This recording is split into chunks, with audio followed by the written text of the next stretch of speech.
WECT investigates dangerous chemicals possibly near homes, churches, and schools never addressed by the state. That's what the State Auditor's office found in a new report released recently, and WECT's investigative reporter Connor Smith looking into the findings. Now, Connor, this audit looked at hundreds of old landfill sites all across the state.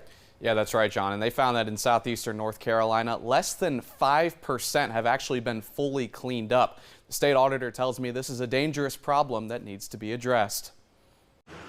Toxic chemicals could be in your neighborhood, and State Auditor Dave Bullock says the state program in charge of cleaning them up isn't doing its job. The folks who live around these sites deserve action from the Department of Environmental Quality to make sure that they are in fact safe. A new report from the auditor's office reveals 78% of the old landfill sites in North Carolina have never been investigated.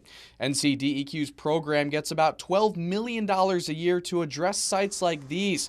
The Burnt Mill Creek landfill site in Wilmington, one of the places that accepted waste before modern regulations were implemented. We're 20 years into this program with 78% of the sites having not even been investigated.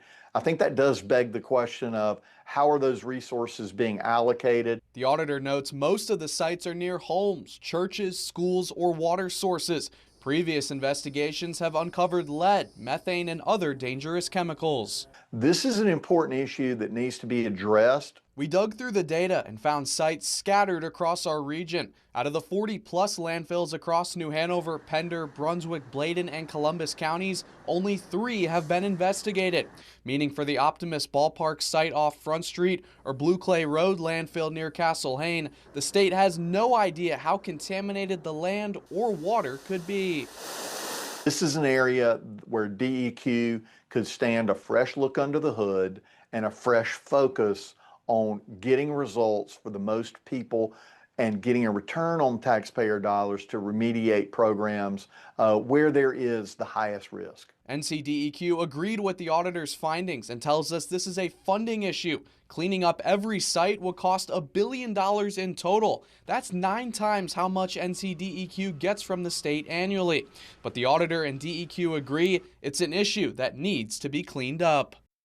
Now you can see what sites are near you inside the WECT News app. The state auditor says the office will follow up with DEQ in a few months, checking on the progress they've made. We'll keep you updated on what they find. John? Connor, did that report give any specific recommendations on how to fix this issue? Yeah, the department needs to address resource constraints and also find better ways to access sites that are at high risk for contamination.